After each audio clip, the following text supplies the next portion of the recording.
Bonjour à tous, bienvenue sur Archilon Model Kits. On se retrouve pour la deuxième vidéo du Hind. Alors, comme vous pouvez le constater, la cellule est rentrée dans le fuselage.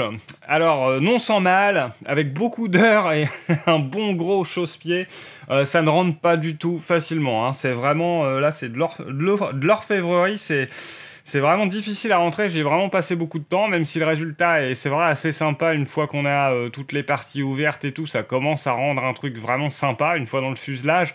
Par contre, va y avoir pas mal de défauts à gommer, ça va être une vidéo spéciale ponçage, masticage, parce que là, il y a franchement beaucoup de taf. On va faire le tour ensemble rapidement. Donc déjà là, sur toute la ligne du dessus, mastic obligatoire, parce que ça a eu tellement de mal à rentrer, donc il a fallu vachement serrer pour pouvoir le passer, mais ça laisse et engendre un creux. On a la même chose ici, tout du long sur toute la ligne, jusqu'à là. Après là, ça va, c'est plus simplement du ponçage sans masticage, hein, pour remettre ça bien au propre. On a un petit excédent de colle, évidemment. J'ai fait en plus ma première grosse archiconnerie sur ce modèle. Donc là, vous voyez, il y a une jolie marque qui est ici. Donc ça, en fait, ça va vouloir faire deux choses en même temps. J'étais en train de travailler sur une vidéo à côté, je fais entre deux, tiens, je bricole 2-3 trucs sur le Hind. Grande erreur, en fait, j'ai dû poser sans faire exprès la queue de l'appareil sur un cure-dent rempli de superglue et ça m'a fait un magnifique trou. Donc voilà, comme s'il n'y avait pas assez de ponçage sur le modèle, on va s'en rajouter un petit peu ici, hein. Donc bon, ça sera l'occasion de voir comment on peut corriger ça. Sur le dessous, donc là, petite ligne à gommer, rien de très méchant. Sur cette partie-là, ça va. Par contre, à ce niveau-là, on a quand même un jour énorme ici qui s'est formé et qui est franchement pas comblable. Hein. J'ai essayé par tous les moyens avant. Je fais beaucoup de montage à blanc, mais c'est pas possible. On garde ce creux-là. Donc là, ça sera l'occasion de voir la technique de ce qu'on appelle la colle chaude, en fait.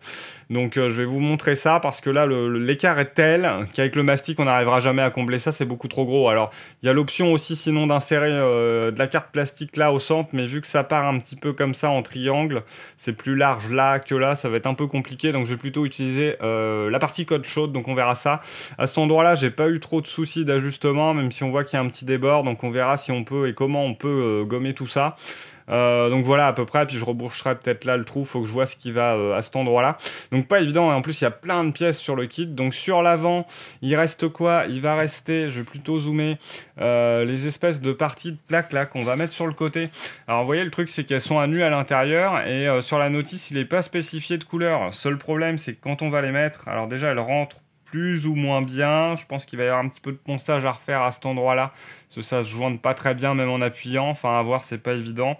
Là, c'est pareil, il faut bien le tenir, mais le problème, c'est que si dès qu'on tourne le modèle comme ça, bah en fait, là, on voit quoi à l'intérieur? Du gris partout, et qui sera visible, puisqu'après, une fois qu'on a mis ces deux parties-là, pareil pour celle-là, on voit un peu de gris. Même si on en voit beaucoup moins, mais pareil sur celle-là, du coup, là... c'est la même punition, on voit du gris, et après c'est les verrières qui viennent par-dessus, donc forcément ça risque d'être visible. Donc là je suis un peu bloqué, je vais pas pouvoir les poser tout de suite. Il faut absolument que je mette un coup de primeur et que je choisisse une couleur pour qu'on voit à peu près. Donc je vais prendre, je pense, le bleu turquoise très joli, donc comme ça fera ton sur ton avec ce côté là, parce que c'est soit ça soit noir, mais du coup vu qu'on voit pas tant que ça de turquoise, je pense que ça pourra faire sympa de le passer en turquoise. Donc voilà, là sur la notice, petit loupé. Et puis voilà, après c'est à peu près tout pour le moment. Donc ce qu'on va faire, c'est que je vais commencer à attaquer gentiment le ponçage et puis je vous reprends aux étapes, voilà, pour vous montrer un peu comment je fais sur certaines choses, etc. Allez.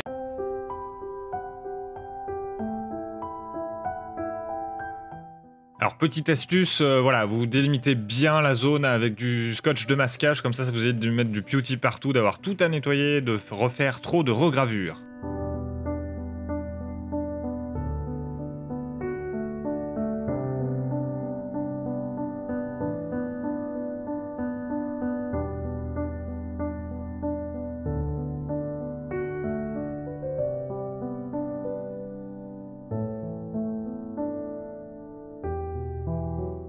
Je vais vous montrer comment effacer cette vilaine ligne et obtenir ainsi une jonction parfaite.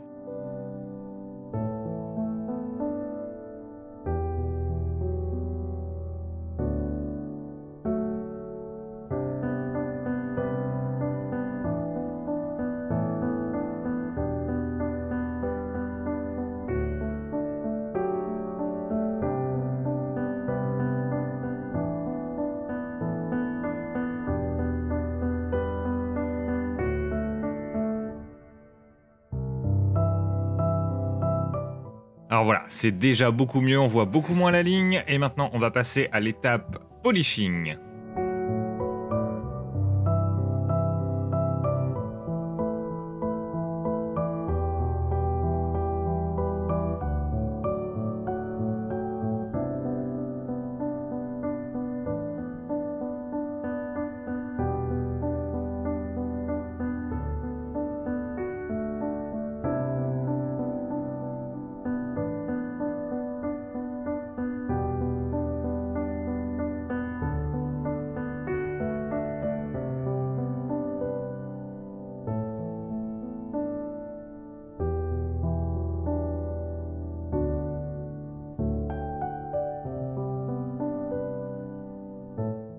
Alors sur ce modèle, je vous conseille vivement de passer par la case montage à blanc. Voilà, c'est vraiment essentiel de tester toutes vos pièces avant de les coller définitivement.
Alors maintenant, il va falloir combler ce vilain trou. Pour ça, j'utilise le Beauty bicomposant de chez Green Stuff. Donc bicomposant, voilà, vous voyez, vous avez deux bandes. Il faut simplement couper la même quantité de chaque bande et vous rassemblez les deux. Vous mélangez bien, vous faites un petit boudin. Après, c'est retravaillable pendant à peu près 1h30, hein, c'est l'intérêt. Et ça, en fait, on l'utilise pour combler vraiment soit de très grosses brèches ou soit un trou comme là. Là, vraiment, le Beauty Hard d'Aka passera pas, hein, parce que là, c'est pas assez dense. Ça va vraiment rentrer dans le trou et vous allez en mettre des tonnes jusqu'à combler tout l'hélicoptère jusqu'à arriver au niveau du trou. Donc là, on utilise ce genre de produit qui est vraiment très bien, qui va bien durcir, devenir tout dur. Et là, voilà, le trou va être rebouché. Évidemment, derrière, je vais avoir reponcé, regravé la petite ligne et on n'y verra que du feu.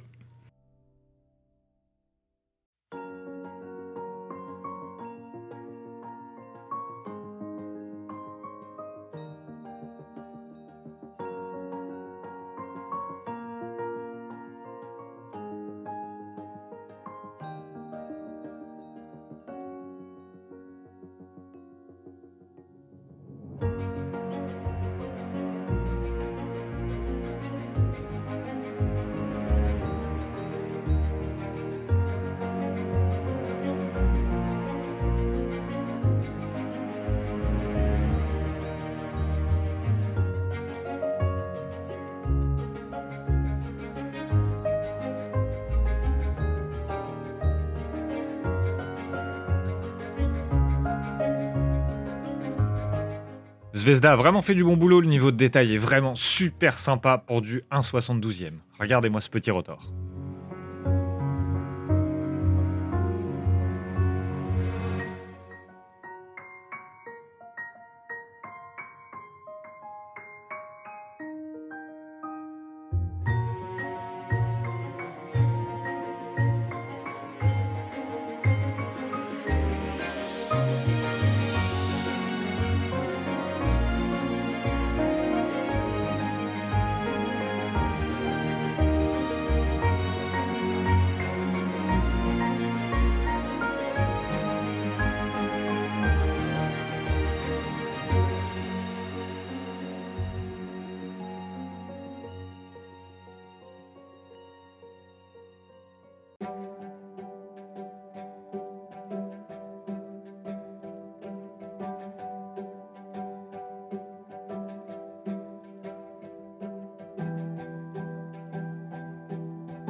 Voilà, vous avez pu voir la petite séquence musicale du Hind, donc ça résume assez bien tout ce que j'ai fait sur le modèle. Donc vous avez vu, hein, c'est quand même beaucoup de ponçage, de masticage, donc voilà, vous pourrez vous référer à la vidéo que j'ai fait spécialement sur le mastic ponçage, notamment il y a une partie qui est faite sur le dessous du Hind.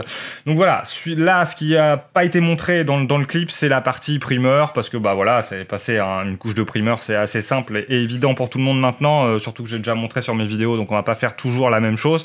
Donc voilà, juste j'ai passé le primer and microfiler AK758 Grey partout. Ah, une caméra qui se coupe, c'est pas grave, tant pis.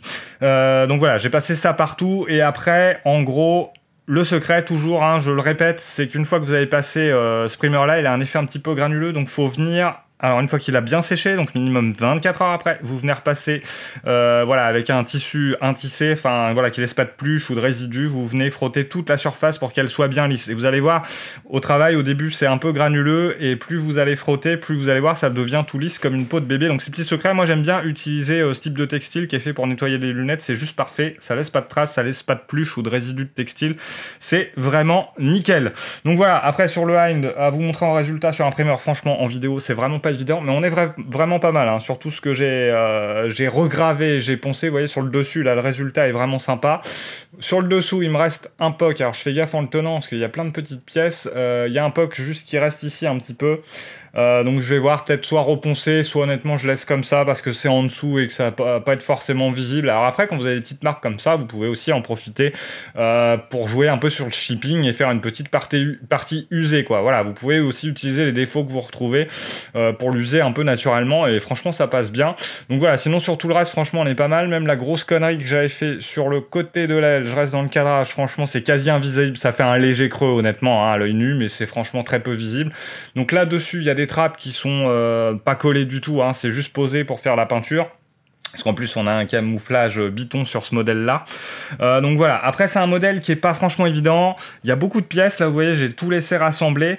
Faut bien voir que sur chaque pièce, que ce soit le fuselage, enfin l'hélicoptère quoi, ou les hélices, ou les petits, voilà, l'armement, tout nécessite les 3 phases de ponçage que j'ai montré, en gros, où on part d'abord sur un grain assez abrasif avec de l'eau pour faire un premier jet, on essuie avec du sopalin, on recommence jusqu'à avoir quelque chose d'assez lisse, et après on passe au stick vert qui va faire du polishing, et blanc encore plus polishing qui fait briller à la fin. Et donc ça, ces 3 étapes-là de ponçage sont à faire intégralement sur toutes les pièces, parce qu'au final, sur toutes les pièces, on retrouve un peu les joints de moulure ou etc. Donc vraiment, faut tout nettoyer. C'est pas évident, c'est un travail un peu précis et assez long parce qu'il y a beaucoup de pièces.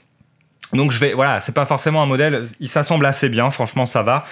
Après voilà, c'est pas forcément pour un débutant parce que voilà, tout de suite vous avez vu, on rentre dans le pewty, on rentre dans le mastic, voilà, faut regraver, il y a quand même pas mal de choses à faire. Et je dirais que c'est un modèle qui, je pense, a été assez conçu pour être full ouvert de partout. C'est-à-dire que dès que vous commencez comme moi à vouloir faire une partie ouverte ou une partie fermée, tout ce qui est un peu partie fermée, c'est assez compliqué. En fait, ça s'ajuste un petit peu moins bien forcément. Il est évident que si vous le présentez full ouvert, ça sera beaucoup plus facile, hein. Toutes les trappes là, notamment les 2 qui sont dessus, il y en a une qui est fixée, une qui ne l'est pas. Bah voilà, le fait de la laisser à côté et d'ouvrir, c'est quand même beaucoup plus facile, sachant que pour que ça rentre, il y a des pièces sur les turbines ici qui sont à enlever, sinon c'est impossible, vous voyez. Donc voilà, si vous voulez le faire en tant que débutant, facilitez-vous la vie en le présentant ouvert, ça va être quand même plus simple. Voilà, après vous avez vu, il y a quelques petits défauts sur la notice, hein, genre là on est censé avoir 2 picots sur ces pièces là, on les a pas. Avant il vous demande de percer 2 trous, donc moi je suivais la notice, je fais les 2 trous sans regarder la pièce. Après au moment où j'ai voulu insérer, je fais ah merde, il y a un trou en trop, donc là voilà, à nouveau on refait du mastic, voilà, ça se fait bien. Vous avez vu, le produit de Green Stuff marche assez bien. Donc voilà à peu près pour la conclusion de ce modèle. Sinon c'est assez sympa, par contre c'est assez long à faire honnêtement, mais sinon je prends pas mal de plaisir à le réaliser, et franchement il va avoir une sacrée gueule une fois l'hélice dessus, tout fini en peinture. Je pense que ça va être franchement assez sympathique. Donc voilà, prochaine vidéo sur la chaîne les amis, j'en profite, je fais du teasing, vous allez voir quoi, le volume 3 de l'oil brusher. Je vais vous montrer comment faire des jus avec les oil brushers, donc ce qui est assez sympa. Puis vu qu'ils se mélangent tous, voilà, vous pouvez faire vraiment des jus de n'importe quelle couleur. C'est une technique super rapide, hein. La vidéo dure pas très longtemps, je crois qu'elle dure 7 minutes. Mais du coup c'est assez sympa et ça offre pas mal de champs des possibles. Moi voilà, vous me direz ce que vous en pensez. Elle va arriver juste après parce qu'elle est toute prête. Voilà, sur ce j'ai fait à peu près le tour. Je suis content voilà, de pouvoir vous sortir cette petite vidéo de montage du Hind. Prochaine vidéo du Hind, ça sera évidemment toute la mise en peinture. Sur ce les amis, je vous souhaite plein de bonnes choses. Portez-vous bien, maquettez bien, à la prochaine.